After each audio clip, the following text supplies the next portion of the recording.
System calibration. This is an immersive fictional scenario. If your reality begins to match these events, please disconnect.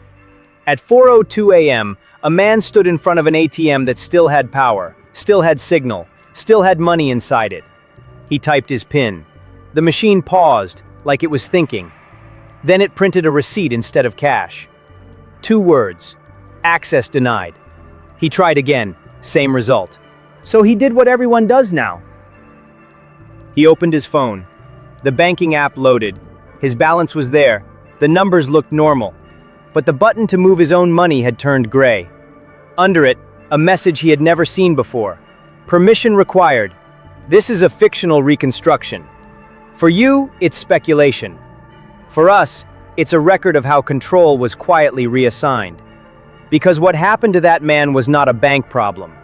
It was an operating system problem. In the old world, your life was made of objects. A key, a wallet, a card, a passport. If someone wanted to stop you, they had to stop each object separately. They had to meet you in the real world, where friction exists. In the new world, your life is made of permissions. One account opens your home, another opens your money, another opens your mobility, another opens your health. And because it's all connected, it can all be closed at once. That man didn't lose his money first. He lost his status. And status is the thing nobody thinks about until it becomes a door. My name is Fernando Diaz. This is 2029, the Great Disruption. Here is the pattern you were not supposed to notice. The first stage was convenience. We taught ourselves to love the feeling of a button that says continue. We trained ourselves to accept that every system needs a profile. We accepted that every profile needs verification. We accepted that verification needs a scan. We accepted that a scan needs a database. And somewhere between 2023 and 2026, the modern citizen stopped being a person and became a bundle of approvals. You can see the early version of this in plain sight. A gig worker gets deactivated by an app and loses income in a sentence. A traveler finds out a ticket is useless without a green checkmark. A customer service chat tells you a decision is final and there is no human to appeal to. A platform closes an account and the archives of a decade of your life evaporate in one refresh. Each of these looked like separate stories: a company policy, a safety measure, a fraud prevention step, a terms of service update. But they were all the same machine learning toward the same shape: centralization. Not of money, of identity. Because once a system can answer the question, "Who are you?" with certainty, it can answer the next question even faster. What are you allowed to do? People think control comes from force. It doesn't. Control comes from dependency. When your door locks are tied to an account, your home becomes an interface. When your car is tied to an account, your movement becomes a subscription. When your job is tied to an account, your labor becomes conditional. When your health is tied to an account, your body becomes a policy. And none of this felt like a coup. It felt like upgrades. The second stage was integration. The world began to collapse into stacks. The payment stack, the social stack, the mobility stack, the health stack, the education stack. Each one had a gatekeeper. Each one had its own logic. And each one promised the same thing: safety, efficiency, user experience. Then the stacks started talking to each other.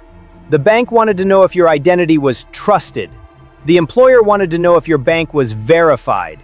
The insurer wanted to know if your behavior was compliant. The platform wanted to know if your opinions were acceptable. The city wanted to know if your presence was authorized. If you were flagged in one place, you felt it in another. A loan offer disappears. A ride request times out. A medical appointment gets rescheduled. A school portal asks you to re-verify.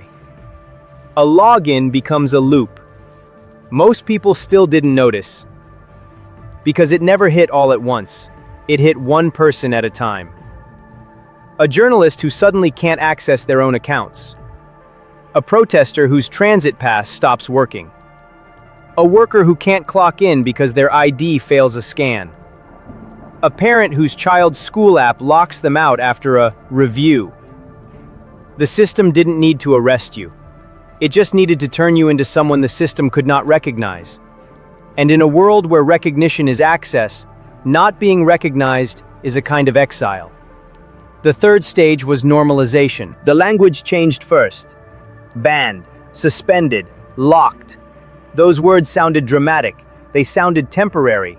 They sounded like mistakes. So the language softened. Restricted, limited, under review. Then the language became passive, like weather. Unavailable, cannot be processed, try again later. And finally, the language became polite. Permission required. That phrase is the sound of the cage being built without metal, because a cage made of steel has bars. A cage made of permissions has buttons. You can press the buttons forever. Nothing will open. In late 2026 and 2027, when the first big shocks hit, systems did what systems always do under stress. They tightened. After the blackout of 27, security became a justification for everything. After the panic of 28, stability became a sacred word. And that was the moment the old assumption died. The assumption that you are allowed to live by default. The new rule was simple. You are allowed to live if the system can verify you. You are allowed to move if the system approves you. You are allowed to buy if the system permits you. You are allowed to speak if the system tolerates you. It wasn't announced as tyranny. It was announced as governance. Then came July 4th, 2029. People expected chaos to be loud. They expected riots, sirens, power failures. They expected a war. Instead, they got a quiet update. A change in the invisible layer that sits above every modern action: permissions. That day, millions of people discovered a new kind of power. Not the power to take something from you, the power to make you unable to use what you already have. You could still own your money technically, while being unable to spend it. You could still have a job, while being unable to log in. You could still be a citizen, while being unable to pass the gate. You could still be yourself, while the system treated you like a mismatch. In the decades after, the system perfected this art. It didn't punish most people, it domesticated them. It gave them clean air and stable streets and frictionless services. It gave them health that felt like a miracle. It gave them food that arrived on time. It gave them a world without surprise. But it also gave them a new instinct. Do not risk your permissions. So people learned to speak like applicants. They learned to live like guests. They learned to keep their lives small enough to stay legible. Because the most dangerous thing you can be in a permission-based world is not a criminal. It's an anomaly. An anomaly creates paperwork. An anomaly creates uncertainty. An anomaly forces the system to waste energy. And the system hates waste more than it hates you.